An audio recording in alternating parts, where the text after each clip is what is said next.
Winnapaug Marsh in Westerly, just on the backside of Mesquamaket Beach.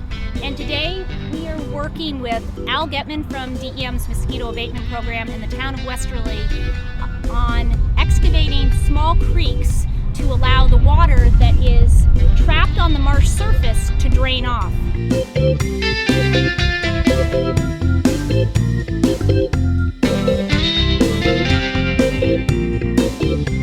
We're working to fix some problems in the marsh. We have ditches that were created a long time ago, which have caused backup of water in the marsh, so we've lost a lot of vegetation.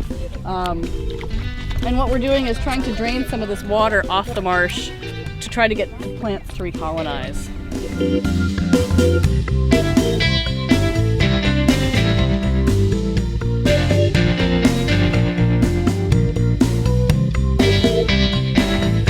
I'm Al Getman, the DEM Mosquito Abatement Coordinator down here at Winnapaug Pond. I work with mosquito issues on salt marshes, and I also partner with various agencies and groups in salt marsh restoration efforts. On this project, because we have, the DEM owns a rather special machine that is very low ground pressure, so it operates on a salt marsh without getting stuck and without doing exceptional damage to the marsh.